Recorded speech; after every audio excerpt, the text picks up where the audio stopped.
नमस्कार, स्वागत है आपका। मैं हूं आपके साथ रोहित पुनेठा। आपके लिए लाया हूं देश और दुनिया भर की खबरें बिना किसी लाग लपेट के। बस आप मेरे साथ 60 मिनट तक बने रहिए, आंख कान खोल के। सबसे पहले 4 बड़ी खबरें। जम्मू कश्मीर में 15 देशों के राजनयिकों का एक दल घाटी के हालात का जायजा लेने के लिए 2 दिन के दौरे पर है। इस दौरान स्थानीय लोगों ने जम्मू कश्मीर में हालात खराब होने के पाकिस्तान के दावे को खारिज कर दिया। दीपिका पादुकोण की फिल्म छपाक पर जारी विवाद के बीच कांग्रेस शासित 3 राज्यों ने फिल्म को टैक्स फ्री करने का ऐलान कर दिया। मध्य प्रदेश, छत्तीसगढ़ और पुडुचेरी में फिल्म छपाक को टैक्स फ्री कर दिया गया है। राजस्थान में भी फिल्म को टैक्स फ्री करने की मांग की जा रही है। जेएनयू विवाद में एंट्री मारते हुए अभिनेत्री कंगना रनौत ने कहा कि ये मुद्दा राजनीतिक नहीं है। अपनी फिल्म पंगा के प्रमोशन में जुटी कंगना ने कहा कि पुलिस हंगामा करने वालों को हिरासत में लेकर 2-4 थप्पड़ मारे, सब ठीक हो जाएगा। भारतीय क्रिकेट टीम के मुख्य कोच रवि शास्त्री ने संकेत दिया है कि धोनी जल्द ही अपना वनडे करियर खत्म करने का ऐलान कर सकते हैं। हालांकि उन्होंने यह भी बताया कि T20 फॉर्मेट में धोनी अपना खेल जारी रखेंगे। पश्चिम बंगाल में बम निष्क्रिय करने के दौरान जोरदार धमाका हो गया। पश्चिम बंगाल के 24 परगना जिले में बम को निष्क्रिय करने के दौरान भीषण धमाका हो गया और आसपास के कई घरों को नुकसान पहुंचा।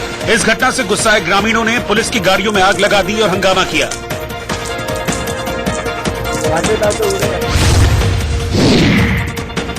गुजरात के सूरत में हादसे की वजह से एलपीजी सिलेंडर लेकर जा रहे एक ट्रक में भीषण आग लग गई और एक के बाद एक कई धमाके हुए। आग की चपेट में वहां से गुजर रही एक स्कूल बस भी आ गई, लेकिन बस में सवार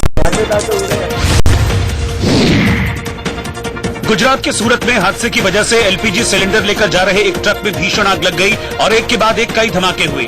आग की चपेट में वहां से गुजर रही एक स्कूल बस भी आ गई, लेकिन बस में सवार सभी 25 बच्चों को बचा लिया गया।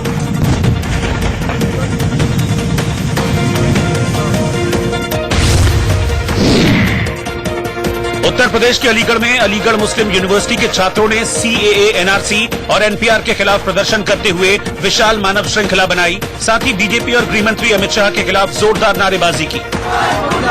बीजेपी मुर्दाबाद, यूपी पुलिस मुर्दाबाद।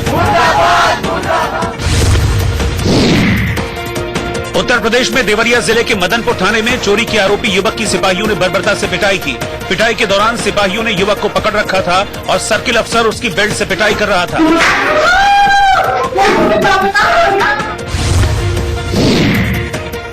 पश्चिम बंगाल की मुख्यमंत्री ममता बनर्जी ने 24 परगना जिले में सीएए और एनआरसी के खिलाफ विशाल पदयात्रा निकाली।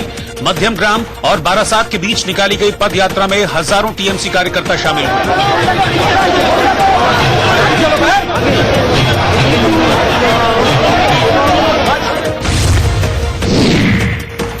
राजस्थान के जयपुर में किसानों ने अपनी जमीन बचाने के लिए जमीन खोदकर खुद को गड्ढे में दबाकर जमीन सत्याग्रह की शुरुआत की। जयपुर विकास प्राधिकरण ने जमीन पर आवासीय योजना विकसित करने की योजना बनाई है, जिसका विरोध हो रहा है। सुपरस्टार रजनीकांत की फिल्म दरबार की रिलीज के मौके पर चेन्नई के सिनेमाघरों के बाहर प्रशंसकों की भारी भीड़ उमड़ी। थिएटर के बाहर रजनीकांत के फैंस ने केक काटकर जश्न मनाया और दूसरी ओर रजनीकांत की तर्ज पर ही एक फैन ने शानदार डांस कर लोगों का दिल जीत लिया।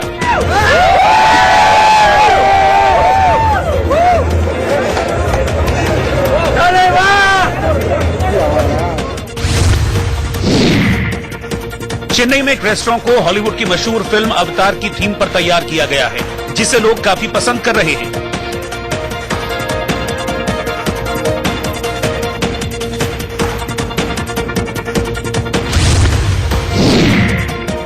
हिमाचल प्रदेश में मनाली के हिडिंबा मंदिर इलाके में ताजा बर्फबारी से चारों ओर बर्फ की मोटी चादर बिछ गई। यहां बड़ी संख्या में सैलानी, खासकर छोटे बच्चे बर्फबारी का लुत्फ उठाते दिखे।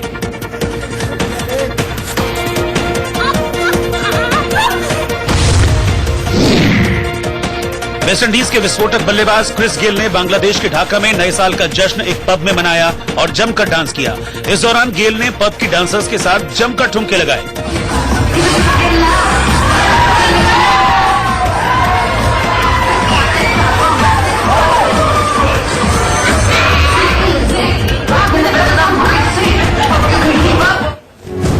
जेएनयू में हुई हिंसा के खिलाफ छात्रों ने शाम को राष्ट्रपति भवन तक मार्च निकाला, जिन्हें बीच में ही पुलिस ने रोक दिया।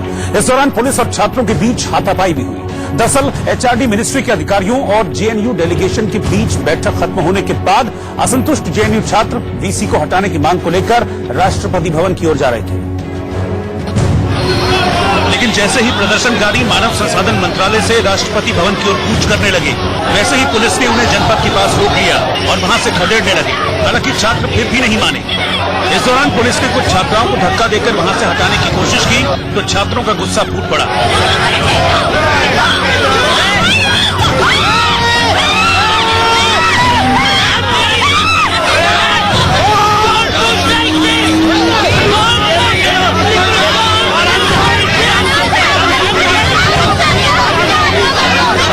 छात्रों और पुलिस वालों के बीच ये तीखी बहस काफी देर तक चलती रही। इस दौरान छात्र पीछे हटने को तैयार नहीं हुए, जबकि छात्रा को धक्का देने वाले पुलिसकर्मी चुपचाप खड़े दिखाई दिए। हालांकि पुलिस ने बार बार छात्रों को पीछे हटने और घर जाने को कहा, लेकिन जब छात्र नहीं हटे तो पुलिस ने वहां से गुजर रहे एक ऑटो में कुछ छात्रों को जबरन बिठाया और हिरासत में ले लिया।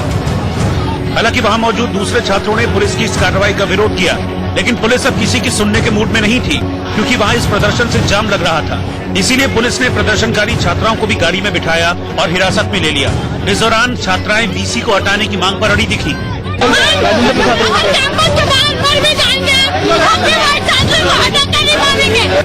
इसके अलावा पुलिस ने बसों में भरकर कुछ प्रदर्शनकारियों को हिरासत में लिया ताकि जेएनयू के स्टूडेंट राष्ट्रपति भवन की ओर मार्च न ले जा पाएं। इस बीच खबर है कि प्रदर्शनकारी छात्रों को दिल्ली के मंदिर मार्ग थाने में रखा गया है। आपको बता दें कि कई प्रदर्शनकारी हैं जिनको मंदिर मार्ग थाने ले जाया गया। फिलहाल दो तस्वीरें आप देख सकते हैं। एक और वो तस्वीर जब उससे कुछ देर पहले तक हंगामा हो रहा था। हंगामा कर रहे इन छात्रों को पुलिस ने हिरासत में लिया। कई छात्र जो पुलिस से धक्का मुक्की कर रहे थे उनको पुलिस ऑटो में, बसों में भरकर मंदिर मार्ग थाने ले गई है। और दूसरी जो तस्वीर है वो राष्ट्रपति भवन की है। आपको बता दें कि राष्ट्रपति भवन तक ही ये छात्र मार्च कर रहे थे अपनी मांग को लेकर। ये लोग राष्ट्रपति भवन की ओर जा रहे थे, जहां पर इस वक्त सुरक्षा के कड़े इंतजाम किए गए हैं। जैसे ही पुलिस ने देखा कि ये लोग राष्ट्रपति भवन की तरफ बढ़ रहे हैं, इनको रोक दिया गया है और इन छात्रों को मंदिर मार्ग थाने में रखा गया। हमारे संवाददाता संजय शर्मा इस वक्त हमारे साथ मौजूद हैं। मंदिर मार्ग थाने के पास ही इस वक्त वो हमारे साथ जुड़ रहे हैं। संजय, अभी क्या स्थिति है? जो छात्र वहां पर हंगामा कर रहे थे, जो छात्र राष्ट्रपति भवन की ओर बढ़ रहे थे, उनको मंदिर मार्ग थाने में रखा गया है। क्या यहां पर अभी भी हंगामे वाली स्थिति है? जरा तस्वीरों के साथ दिखाइए।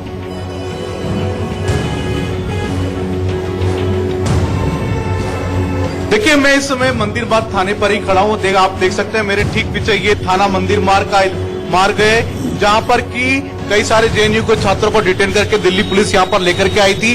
हालांकि कई सारे छात्रों को छोड़ भी दिया गया है। इन छात्रों को छुड़ाने के लिए उनके कई सारे समर्थक भी यहाँ पर पहुंचे थे। उन समर्थकों को भी दिल्ली पुलिस ने बसों में बिठा करके यहाँ से कई और शिफ्ट किया है, यहाँ से कई और लेकर के गई है। इस समय मंदिर मार्ग थाने के बाहर एक भी छात्र मौजूद नहीं है, जबकि यहाँ पर जब छात्रों को लाया गया था तो उनके समर्थन में बड़ी भारी भीड़ जुट गई थी जेएनयू छात्रों की। लेकिन इस समय यहाँ पर एक भी छात्र मौजूद नहीं है। कई सारे छात्रों को दिल्ली पुलिस ने छोड़ा भी है और अब ऐसा लगता है कि यहाँ पर इस आंदोलन के पीछे कहीं न कई सारे से बड़े बड़े चेहरे जिन्होंने अब आना शुरू कर दिया है। ठीक है, बहुत बहुत शुक्रिया संजय शर्मा आपका इस पूरी जानकारी और इन तस्वीरों के लिए। तो फिलहाल जो स्थिति है वो मंदिर मार्ग थाने में इस वक्त सामान्य बनी हुई है। लेकिन इससे पहले जेएनयू में हिंसा और सीएए के खिलाफ छात्र, शिक्षक और लेफ्ट समेत विपक्षी दल के नेताओं ने दिल्ली में एक मार्च निकाला। हालांकि इस प्रदर्शन के दौरान संसद मार्ग पर सुरक्षा के कड़े इंतजाम किए गए थे, लेकिन जेएनयू के छात्र और शिक्षक सड़कों पर उतरे और मोदी सरकार विरोधी नारे लगाने लगे।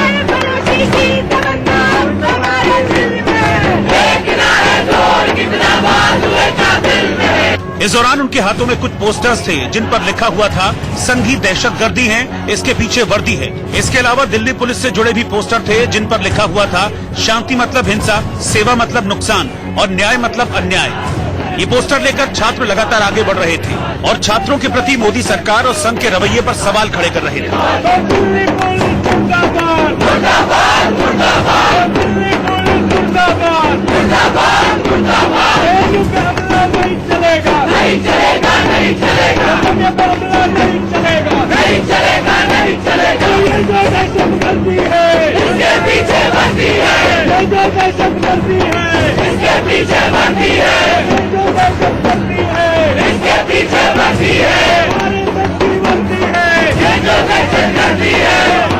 कुछ इसी तरह के नारे लगाते हुए छात्र जेएनयू के वीसी के इस्तीफे की मांग कर रहे थे। छात्रों का दावा है कि जेएनयू हिंसा में वीसी की भूमिका पर जांच होनी चाहिए।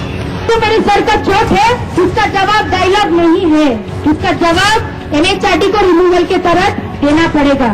आपको डायलॉग करना है तो हम डायलॉग करने के लिए तैयार है। आप कैंपस के अंदर आइए और देखिए कि साबरमती के हॉस्टल रेसिडेंट्स क्या पेश कर रहे हैं। आप देखिए, आपको डायलॉग करना है तो आप डायलॉग चिंतामणि महापात्रा और रजिस्टर से कर सकते हैं, लेकिन आप डायलॉग कर रहे थे इतने दिन से। 70 दिन के डायलॉग के बाद हम लोगों को मारपीट किया गया।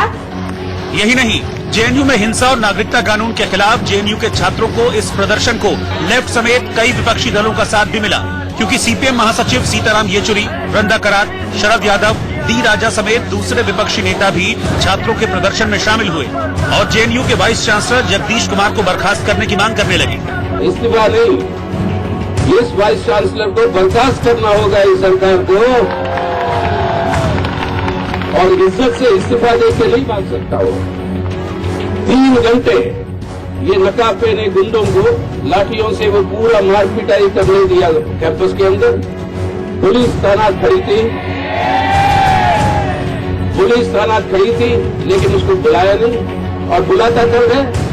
जब उन सभी गुंडों को पुलिस के संरक्षण में उनको जेएनयू से बाहर कर देते हैं, तब पुलिस आती है अंदर, तब बुलाया जाता है। इसका मतलब है इस वाइस चांसलर की भी भागीदारी है ये पूरा गुंडागर्दी में। उसको बर्खास्त करिए, ये हमारी मांग होगी सबसे पहले। हालांकि छात्रों और लेफ्ट नेताओं के इस प्रदर्शन के मद्देनजर संसद मार्ग पर सुरक्षा के कड़े इंतजाम किए गए थे और मंडी हाउस में धारा 144 भी लगाई गई थी। लेकिन छात्र और लेफ्ट के नेताओं ने फिर भी मार्च निकाला और सरकार विरोधी पोस्टर बैनर के साथ अपने गुस्से का इजहार किया। और सिर्फ छात्र और लेफ्ट ही नहीं, कांग्रेस ने भी जेएनयू में पिछले दिनों हुई हिंसा को लेकर आरोप लगाया कि इस घटना के लिए गृह मंत्री अमित शाह और मानव संसाधन विकास मंत्री रमेश पोखरियाल निशंक जिम्मेदार हैं। कांग्रेस नेता जयराम रमेश ने कहा कि इस हिंसा में शामिल लोगों की तत्काल गिरफ्तारी होनी चाहिए और कुलपति जगदीश कुमार को फौरन हटा देना चाहिए। संसाधन मंत्री और गृह मंत्री दोनों शामिल। ये ऑफिशियल स्पॉन्सर्ड गुंडाइज्म है। 72 घंटे हो गए हैं और दिल्ली पुलिस को जानकारी है किसको गिरफ्तार करना है, पर आज तक किसी की गिरफ्तारी नहीं हुई। इस बीच जेएनयू के कुलपति जगदीश कुमार ने कैंपस में हुई हिंसा की जांच के लिए 5 सदस्यों की एक कमेटी बना दी है जो जेएनयू में सुरक्षा में चूक के आरोपों की जांच करेगी। इस बीच जेएनयू को मैसूर यूनिवर्सिटी के छात्रों का साथ भी मिल गया है, लेकिन उनके प्रदर्शन के दौरान भी फ्री कश्मीर का पोस्टर दिखा जो विवादों का विषय बन गया। ऐसा ही पोस्टर मुंबई और दिल्ली में भी देखा गया था। दरअसल कर्नाटक के मैसूर विश्वविद्यालय में छात्र जेएनयू हिंसा के खिलाफ प्रदर्शन कर रहे थे। इस दौरान 2 लड़के इस पोस्टर को अपने हाथ में लिए हुए। यूनिवर्सिटी प्रशासन का कहना है कि पोस्टर लहराने वाले लड़के की पहचान कर ली गई है, लेकिन वो यूनिवर्सिटी का स्टूडेंट नहीं है, जबकि दूसरे युवक की पहचान की जा रही है। हंगामा बढ़ता देख पुलिस ने विरोध प्रदर्शन का आयोजन करने वाले शख्स के खिलाफ देशद्रोह कानून के तहत मुकदमा दर्ज कर लिया। अमृतसर के स्वर्ण मंदिर में टिकटॉक वीडियो बनाने पर सिख समाज भड़क गया। पंजाब के अमृतसर में श्री हरमंदिर साहिब की परिक्रमा करने आई एक लड़की ने टिकटॉक वीडियो बनाकर सोशल साइट पर शेयर किया, जिसके बाद शिरोमणि गुरुद्वारा प्रबंधक कमेटी ने लड़की के खिलाफ शिकायत दर्ज कराने की बात कही। लेके मेरी फेवरेट कार मुंडेगा मारने नु फिरदा है मार मुंडेगा गड्डी विच बैठे जेड़े थारे सुनेगा और मुंडेया तेरे यार मुंडेया दिल तेरा मारे मेरे यार गोरिए। राजस्थान के रत्नगर में नेशनल हाईवे 11 पर वैन और बस के बीच भिड़ंत होने से सड़क हादसे में 8 लोगों की मौके पर ही मौत हो गई। पंजाब के नवाशहर में 2 लोगों ने खाना खाने के बाद एक होटल के मैनेजर से पहले मारपीट की और उसके बाद कैश छीनकर फरार हो गए, लेकिन ये वारदात होटल में लगे सीसीटीवी कैमरे में कैद हो गई।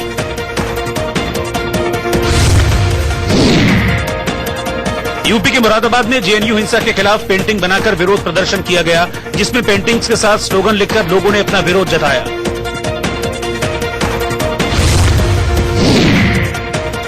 नैनीताल में 2020 की पहली भारी बर्फबारी से सैलानियों के चेहरे खिल गए, लेकिन स्थानीय लोगों को रोजमर्रा के कामकाज में परेशानी हुई। उत्तर प्रदेश की बस्ती में जमीनी विवाद में 2 पक्षों में जमकर लाठियां चली, जिसके बाद पुलिस ने घायलों को अस्पताल में भर्ती कराकर मामले की जांच शुरू की।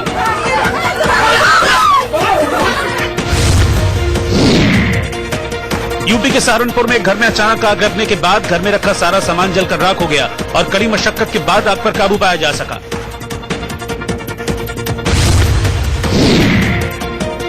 यूपी के आगरा में टीईटी परीक्षा में सॉल्वर गैंग के 7 लोगों को पुलिस ने गिरफ्तार किया और उनके पास से 3 एडमिट कार्ड, 50,000 की नकदी समेत 7 मोबाइल फोन भी बरामद किए हैं।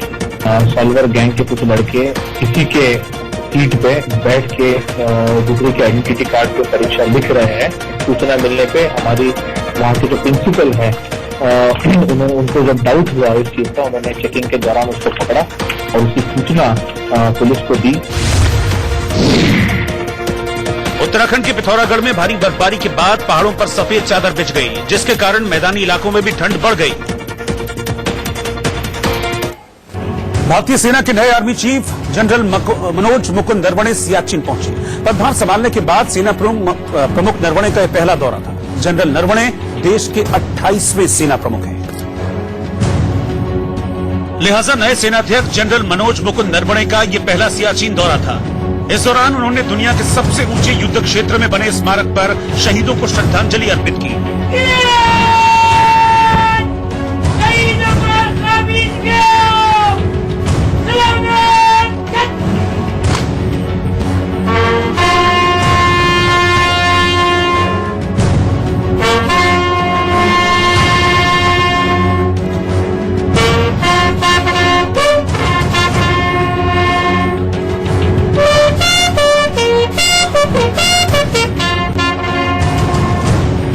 इसके बाद आर्मी चीफ मनोज मुकुंद नरवणे ने सेना के जवानों के साथ चाय नाश्ता भी किया और जवानों से मिलकर सुरक्षा मसलों पर जानकारी ली। साथ ही उन्हें ठंड से बचने की सलाह भी दी। इसके बाद आर्मी चीफ मनोज मुकुंद नरवणे ने सेना के जवानों के साथ चाय नाश्ता भी किया और जवानों से मिलकर सुरक्षा मसलों पर जानकारी ली। साथ ही उन्हें ठंड से बचने की सलाह भी दी। आपके पास में इस चीज़ का ख्याल रखना तो बाकी काम को वैसे कोई मौसम के साथ जो है ना पंगा नहीं लेना। कोई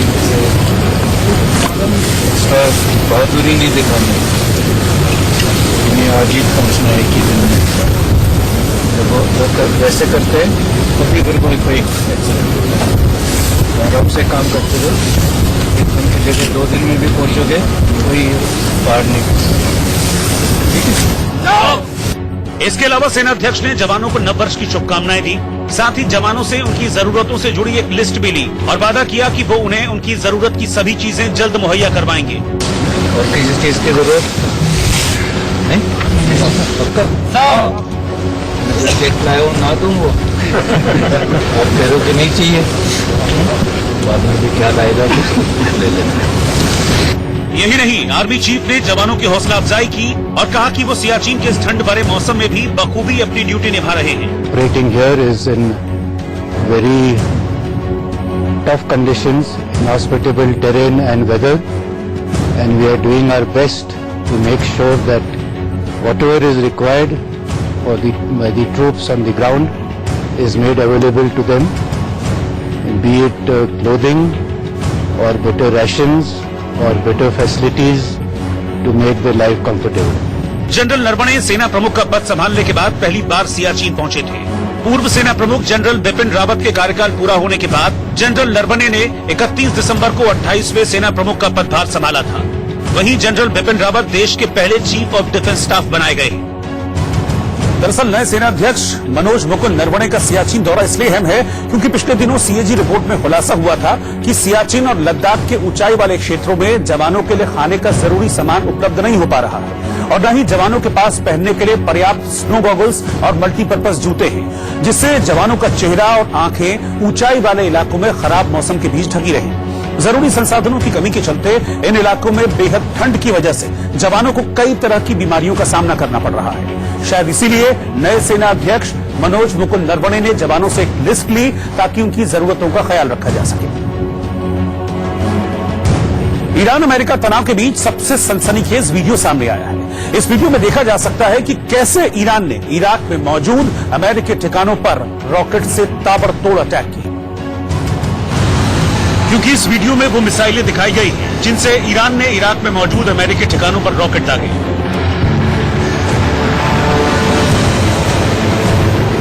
दरअसल अमेरिका ने हमेशा आरोप लगाया कि ईरान खतरनाक हथियार बना रहा है, लेकिन आज तक दुनिया को कोई सबूत नहीं मिला। लेकिन अब ईरान ने खुद सबके सामने अपने विध्वंसक हथियारों का सीक्रेट साझा किया है, जिसे देखकर ट्रंप भी सन्न रह जाएंगे।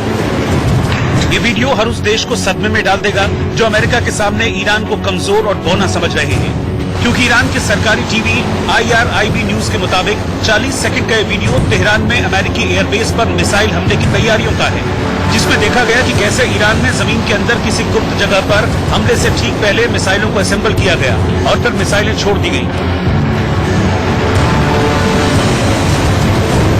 बताया गया कि मिसाइलें इराक के अल असद मिलिट्री बेस और इरबिल पर एक ग्रीन जोन में गिरी। इतना ही नहीं, ईरानी मीडिया ने दावा किया कि मिसाइल हमले में 80 अमेरिकी सैनिक भी मारे गए। वैसे ईरान से जल्दी वहां की खबरें और वीडियो सामने नहीं आते हैं, लेकिन अपने कमांडर सुलेमानी की मौत के बाद बदले की आग में जल रहे ईरान से आई इन तस्वीरों से जाहिर है कि वो अपनी ताकत दिखाकर अमेरिका को ये संदेश देना चाहता है कि उससे टकराने से पहले 10 बार सोच ले। कश्मीर में बन रहा दुनिया का सबसे ऊंचा रेलवे पुल दिसंबर 2021 तक पूरा हो जाएगा। इस पुल के बनने के बाद ट्रेन से कश्मीर घाटी जाने का रास्ता खुल जाएगा। दरअसल इस पुल को दुनिया का सबसे ऊंचा पुल इसलिए कहा जा रहा है क्योंकि इस पुल की नदी तल से ऊंचाई 359 मीटर यानी करीब 1178 फीट होगी, जिसके बाद ये रेलवे लाइन एफएल टावर से 35 मीटर और कुतुब मीनार से 5 गुना ऊंची होगी। दरअसल 2002 में उधमपुर श्रीनगर बारापुला रेल लिंक को राष्ट्रीय परियोजना घोषित किया गया था।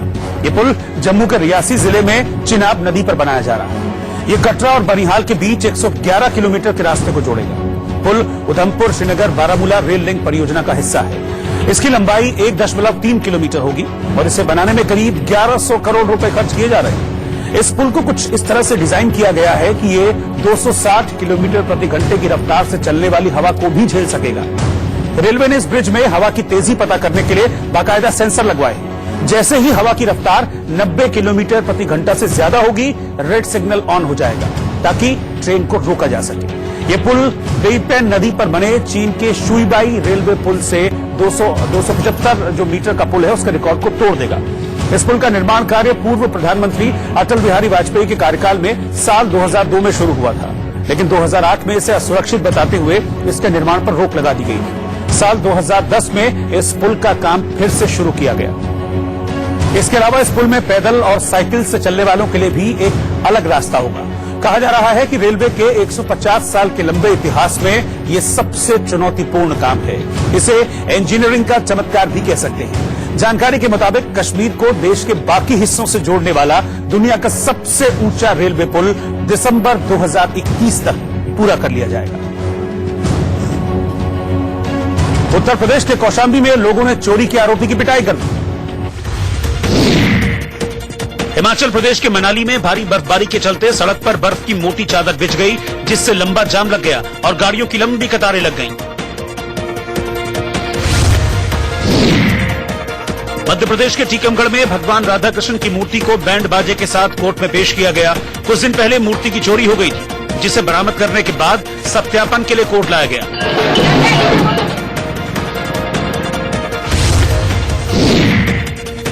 मध्य प्रदेश के अशोकनगर में छेड़खानी के आरोपी एक दलित युवक की कुछ लोगों ने बेरहमी से पिटाई कर दी, जिससे युवक गंभीर रूप से घायल हो गया। वहीं इस घटना के दौरान लोग तमाशाई बने रहे और वीडियो बनाते दिखे।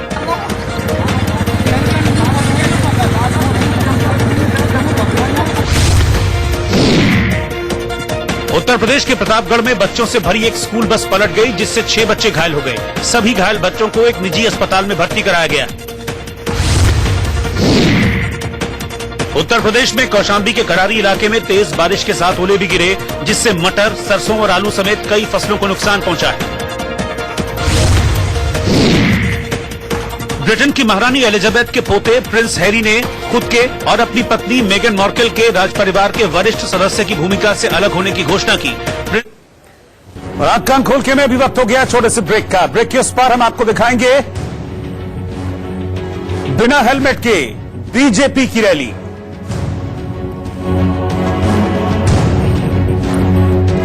और साथ ही आपको दिखाएंगे किसानों ने कहां ली जमीन समाधि।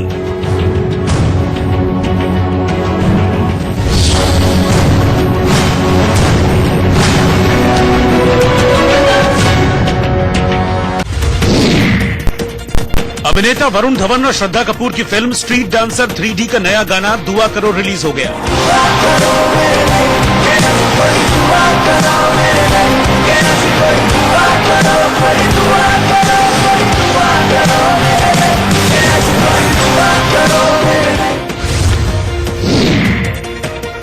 अभिनेत्री शिल्पा शेट्टी ने पति राज कुंद्रा और बेटे विवान के साथ अपना एक वीडियो शेयर किया है, जिसमें शिल्पा लैम्बोर्गिनी गाने पर मस्ती करती नजर आ रही है। देखते ही देखते वीडियो सोशल मीडिया पर वायरल हो गया।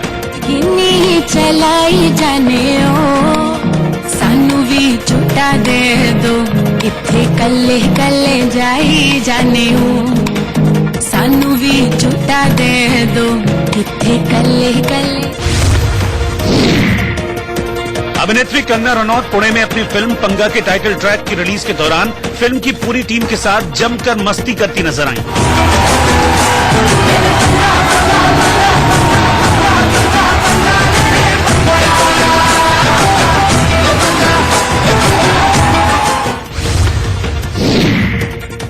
अभिनेत्री दीपिका पादुकोण ने एसिड अटैक सर्वाइवर लक्ष्मी के साथ एक टिकटॉक वीडियो बनाया, जिसमें वो नागिन गाने पर डांस करती नजर आईं।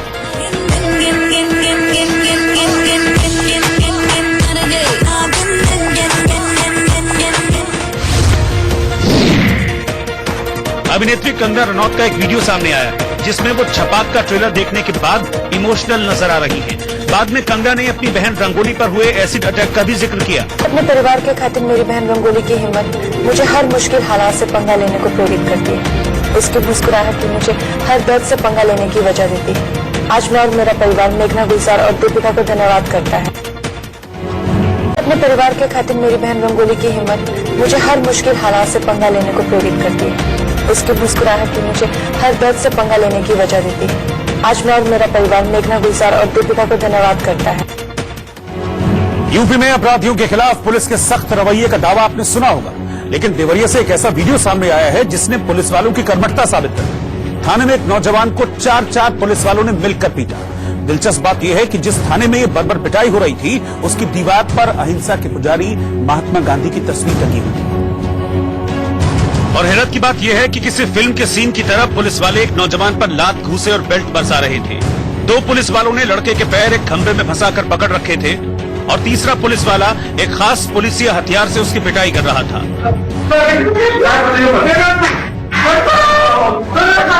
लकड़ी के फट्टे पर लगी चमड़े की बेल्ट को यूपी पुलिस ने क्या नाम दिया है, ये तो वो ही जाने, लेकिन इसकी चोट का एहसास लड़के की चीख से समझा जा सकता है। पुलिस वाले लड़के से सवाल पूछ रहे थे, लेकिन जब मन माफिक जवाब नहीं मिला तो बड़े साहब ने उसकी गर्दन पर अपना जूता जमा दिया। हालांकि जूते के असर से भी उसके हलक से सही जवाब नहीं मिला। फिर एक पुलिस वाले ने लड़के का हाथ और एक पैर खींचकर मरोड़ दिया। दूसरे ने दोनों पैर जकड़ लिए और फिर दनादन उस पर बेल्ट पड़ने लगी। दिलचस्प बात यह है कि सामने की दीवार पर अहिंसा के पुजारी महात्मा गांधी और संविधान बनाने वाले अंबेडकर की तस्वीर टंगी हुई थी, लेकिन जाहिर है कि कर्तव्य निष्ठा में पुलिस को मुस्कुराते हुए महात्मा गांधी नहीं दिखे। लड़का रहम की भीख मांगता रहा, लेकिन उसके बदन के हर हिस्से पर चोट पड़ती रही।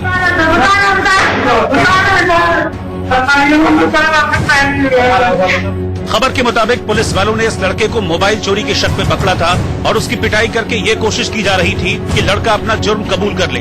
4 पुलिस वालों ने उस पर मिलकर अपना दम दिखाया, यहाँ तक कि वो लड़का डरा हो गया। थाने की इस कर्मठता का वीडियो वायरल हुआ तो पुलिस की किरकिरी हो गई। एसपी ने जांच के आदेश दे दिए और हेड कांस्टेबल समेत 3 सिपाहियों को निलंबित कर दिया। लेकिन इस बीच वीडियो वायरल होने से यूपी पुलिस के लिए मुश्किल खड़ी हो गई। और यूपी में पुलिस तंत्र में बदलाव से जुड़ी एक बड़ी खबर इस वक्त आपको बता दें कि उत्तर प्रदेश में पुलिस कमिश्नर सिस्टम की अब शुरुआत होने जा रही है। लखनऊ, नोएडा, गोरखपुर, वाराणसी और प्रयागराज के लिए कमिश्नर का प्रस्ताव रखा गया है, लेकिन सबसे पहले लखनऊ और नोएडा में पुलिस कमिश्नर की नियुक्ति का फैसला लिया गया है। और खबर यह मिल रही है कि नवीन अरोड़ा को नोएडा का पहला पुलिस कमिश्नर नियुक्त किया जा सकता है। इसके अलावा चूंकि लखनऊ में भी अभी पुलिस जो एसएसपी हैं उनका तबादला किया गया है, तो ऐसे में यह खबर मिल रही है कि प्रवीण कुमार त्रिपाठी लखनऊ के पहले पुलिस कमिश्नर हो सकते हैं। तो इस वक्त की बड़ी खबर आपको बता रहे हैं, कानून व्यवस्था को चुस्त दुरुस्त रखने के लिए इस कमिश्नर सिस्टम की काफी वक्त से मांग चल रही थी, काफी बार इस पर चर्चा भी हुई थी, लेकिन अभी तक पुलिस कमिश्नर का जो फॉर्मूला है ये अमल में नहीं लाया गया था यूपी में कहीं भी। लेकिन अब इसकी शुरुआत होने जा रही है और लखनऊ और नोएडा से इसकी शुरुआत होगी। इधर नोएडा के एसएसपी वैभव कृष्ण को सस्पेंड कर दिया गया है। इसके अलावा प्रदेश के कई अन्य आईपीएस अधिकारियों के तबादले भी किए गए। नोएडा के एसएसपी वैभव कृष्ण को सर्विस रूल्स का उल्लंघन करने के आरोप में सस्पेंड किया गया है। जानकारी के मुताबिक एसएसपी वैभव कृष्ण का जो चैट वायरल हुआ था उससे फोरेंसिक रिपोर्ट में सही पाया गया है, जबकि वैभव कृष्ण ने इस वीडियो को एडिटेड बताया था। वैभव कृष्ण ने वायरल वीडियो के संबंध में खुद एफआईआर कराई, जिसके बाद मेरठ जोन के एडीजी और आईजी को इस पूरे मामले की जांच सौंपी गई। जांच के दौरान आईजी ने वीडियो फोरेंसिक लैब में भेजा था।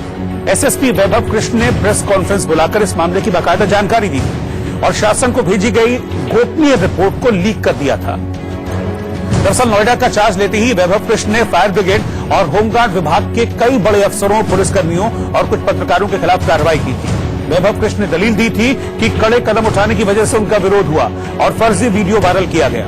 वैभव कृष्ण के साथ ही 14 और आईपीएस अफसरों का तबादला भी किया गया है, जिसमें लखनऊ के एसएसपी कलानिधि नैथानी का नाम भी शामिल है। जानकारी के मुताबिक जिन अधिकारियों को हटाया गया है उनके नाम वैभव कृष्ण की उस गोपनीय रिपोर्ट में शामिल थे, जिसका जिक्र उन्होंने प्रेस कॉन्फ्रेंस में किया था। दिल्ली में अपना दमखम दिखाने के लिए बीजेपी ने बाइक रैली निकाली। प्रदेश अध्यक्ष मनोज तिवारी के साथ दिल्ली में पार्टी के आला नेताओं की अगुवाई में सैकड़ों की तादाद में युवाओं ने बाइक पर सवार होकर पार्टी का प्रचार किया। हालांकि इसमें कई समर्थकों ने रैली के दौरान हेलमेट पहनना जरूरी नहीं समझा, लेकिन बड़ी तादाद में जुटे कार्यकर्ताओं और समर्थकों के साथ बाइक रैली निकाल रहे मनोज तिवारी जोश में भरे नजर आए। ये जो दिल्ली को दर्द दे रहे हैं वो जाएंगे। कितनी सीटें लेके चल रहे हैं? 45 पार। चलिए, साफ तौर पर है कि यहाँ पर मनोज तिवारी ने कहा 45 पार। अब देखना दिलचस्प होगा कि 2020 के इस मैच में बीजेपी 45 पार होती है या फिर से 5 साल का इंतजार करती है। बुलेट पर सवार मनोज तिवारी के साथ विजय गोयल और मीनाक्षी लेखी जैसे बड़े बीजेपी नेता भी बाइक रैली में शामिल हुए और चुनाव में बीजेपी की जीत का दावा किया। मैं देखता हूँ कि हमारे कार्यकर्ताओं में बहुत उत्साह है और मैं देखता हूँ कि लोगों ने देखा है कि 5 साल तक जो आम आदमी पार्टी की सरकार है उसने कोई भी काम नहीं किए हैं और वो अपना रिपोर्ट कार्ड पेश नहीं कर पा रहे हैं। दूसरी तरफ मोदी सरकार ने केंद्र में रहते हुए जितने काम दिल्ली के लिए किए हैं, अगर वो नहीं किए होते तो दिल्ली आज का बुरा हाल होता।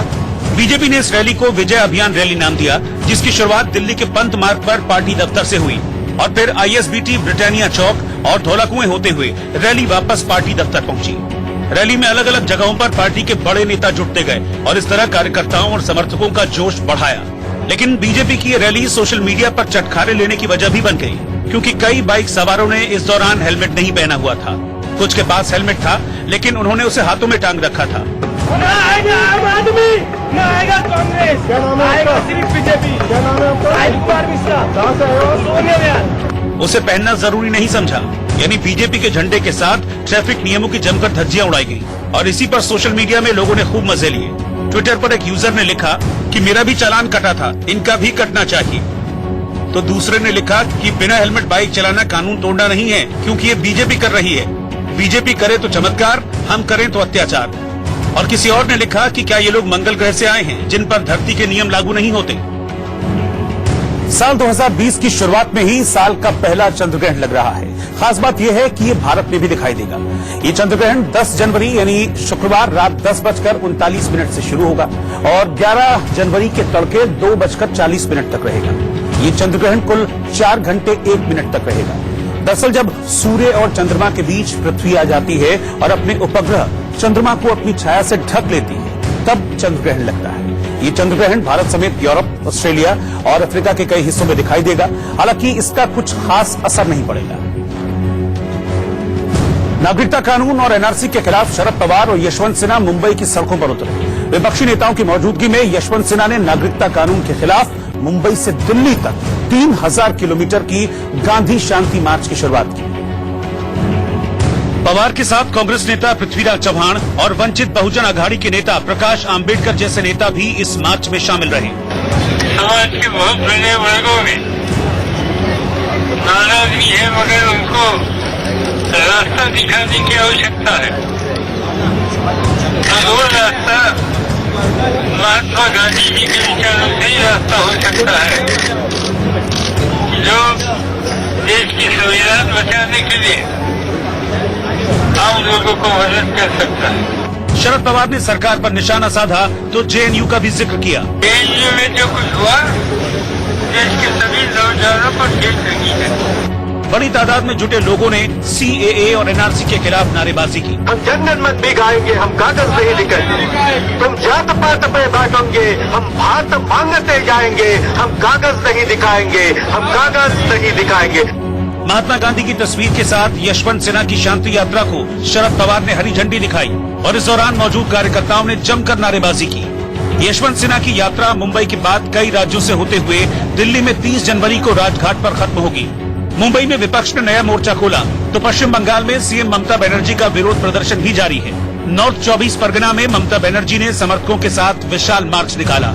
सड़कों से गुजरते हुए ममता बनर्जी ने नागरिकता कानून के खिलाफ लोगों को लामबंद किया और इस तरह मोदी सरकार के खिलाफ अपना विरोध जारी रखा। जयपुर में किसानों ने जमीन अधिग्रहण के खिलाफ खुद को जमीन के अंदर गर्दन तक दफन कर दिया। पिछले 2 दिन से किसानों का प्रदर्शन जारी है। वहां किसान जेडीए यानी जयपुर डेवलपमेंट अथॉरिटी की तरफ से जमीन अधिग्रहण किए जाने से नाराज हैं और इसके लिए कड़कड़ाती ठंड में किसानों ने खुद को जमीन के अंदर गर्दन तक दफन कर लिया। साथ ही किसानों ने साफ कर दिया कि इस बार चाहे उनकी जान चली जाए लेकिन वो जमीन से नहीं हटेंगे। असल में किसान जेडीए यानी जयपुर विकास प्राधिकरण के रवैये से नाराज है और नींदड़ की 1350 बीघा जमीन पर बवाल मचा है। जेडीए ने 2010 में जमीन अधिग्रहण की योजना बनाई। 2010 में ही अधिग्रहण की अधिसूचना जारी की गई। किसानों ने जेडीए की अधिसूचना का विरोध किया। 2013 में जेडीए ने जमीन के लिए पैसे जारी कर दिए। किसानों ने न जमीन सरेंडर की न मुआवजा लिया। 2017 में फिर से जेडीए ने कब्जे की कार्रवाई की। किसानों ने एक बार फिर जेडीए का विरोध किया। जेडीए ने किसानों को समझाया तो समझौता हो गया। जेडीए पर समझौते की शर्त तोड़ने का आरोप लगा और इसके बाद से ही किसानों और जेडीए के बीच तनातनी जारी है और जमीन समाधि की नौबत 10 साल की लड़ाई के बाद आई है। किसानों की इस लड़ाई की अगुवाई युवा किसान समिति कर रही है। किसानों की जमीन समाधि से पहले सियासी गलियारों में भी हलचल है लेकिन जेडीए की तरफ से अभी कोई पहल नहीं हुई। सरकार को हम ये संदेश देना चाहते हैं कि किसान के लिए जमीन उसकी माई बाप होती है। किसान की जब जमीन ही उससे छीन गई तो उसका फिर जीने का हक क्या है। तो इसलिए हम जमीन में समाधि लगाकर बैठे कि ये जमीन हमारी माई बाप है। या तो हमें हमारी जमीन का जो हक हमें उसके एवज में हमें मिलना चाहिए वो हक हमें आप दे दीजिए, नहीं तो हम इस जमीन में समाधि लगाकर अपने आप को कष्ट दे रहे हैं और हम अपने आप को और ज्यादा कष्ट देने के लिए तैयार है, हम मरने के लिए तैयार है। वहीं दूसरी ओर किसान भी ठान चुके हैं कि जब तक उनकी मांगे नहीं मानी जाती उनका सत्याग्रह जारी रहेगा। जम्मू कश्मीर में 15 देशों के राजनयिकों का एक दल हालात का जायजा लेने के लिए 2 दिन के दौरे पर पहुंचा। 2 दिन के दौरे में पहले दिन विदेशी राजनयिकों ने सिविल सोसाइटी, स्थानीय मीडिया और नेताओं से मुलाकात की। इस दौरान स्थानीय लोगों ने जम्मू कश्मीर में खून खराबे के पाकिस्तानी दुष्प्रचार को सिरे से खारिज कर दिया।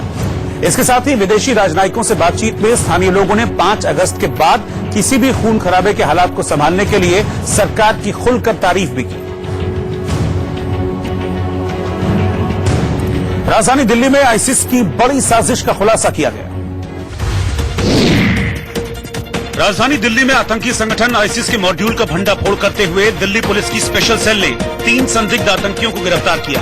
पुलिस के मुताबिक आईसिस के तीनों संदिग्ध 26 जनवरी से पहले दिल्ली एनसीआर में हमले की फिराक में थे। दिल्ली में नागरिकता संशोधन कानून के समर्थन में बीजेपी ने बाइक रैली निकाली जिसमें बड़ी संख्या में पार्टी कार्यकर्ताओं ने हिस्सा लिया।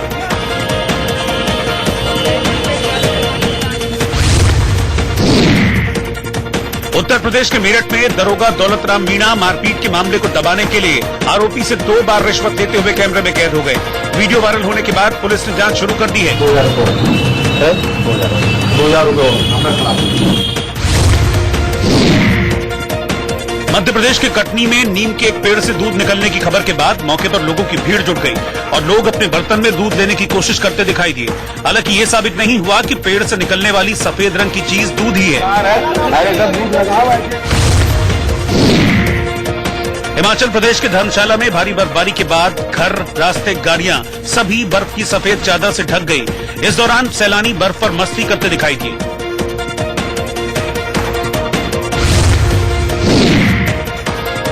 भारतीय प्रतिस्पर्धा आयोग ने कार कंपनी मारुति पर कार बेचते समय बीमा योजनाएं सुझाने के आरोप की जांच शुरू कर दी है। मारुति कंपनी के खिलाफ 2019 के जून में शिकायत की गई थी। सुप्रीम कोर्ट ने नागरिकता संशोधन कानून को संवैधानिक घोषित करने के लिए दायर याचिका पर शीघ्र सुनवाई से इनकार कर दिया और कहा कि इस समय देश कठिन दौर से गुजर रहा है। महाराष्ट्र के पुणे में भारत के साथ शुक्रवार को होने वाले तीसरे T20 मुकाबले से पहले श्रीलंका क्रिकेट टीम ने जमकर अभ्यास किया। शेयर बाजार गुरुवार को भारी बढ़त के साथ बंद हुआ। सेंसेक्स 634 अंक उछलकर 41,452 पर बंद हुआ। वहीं निफ्टी 190 अंकों की बढ़त के साथ 12,215 पर बंद हुआ।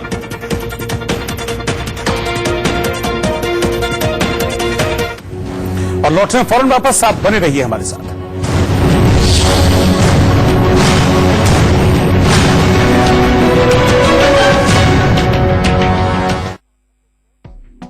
Associate sponsor, Volini Max. No time for pain.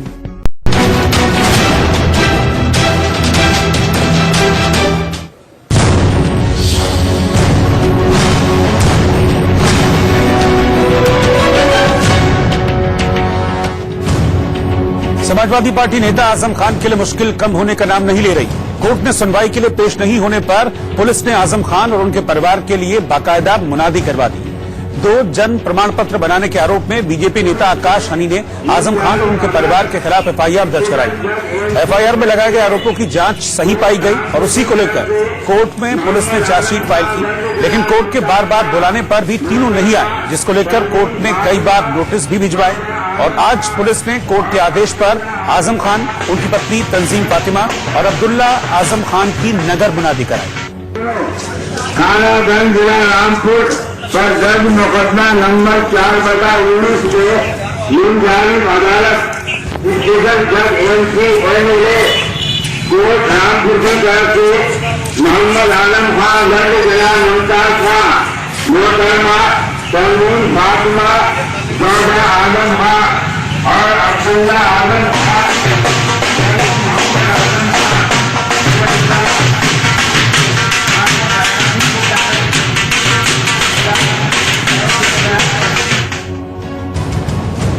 Uttar Pradesh के लखनऊ में तैनात महिला कांस्टेबल का एक वीडियो वायरल हुआ है, जिसमें वो अपने अधिकारी पर शोषण का आरोप लगा रही है। महिला कांस्टेबल ने एसपी के पीआरओ पर आरोप लगाया है।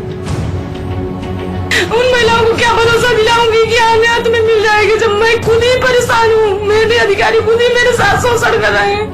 वह कहीं तक मेरी बात नहीं सुनी बचा रही है। कप्तान साहब ने मेरी पोस्टिंग कर दी है जानकीपुरम, जो कि मैंने स्वेच्छा से कराया है, लेकिन हमें कप्तान साहब से मिलने नहीं दिया गया। और आरआई साहब, पीआरओ साहब भी आरआई साहब के ही पक्ष में बता रहे हैं, जो भी कह रहे हैं उन्हीं के पक्ष में कह रहे हैं।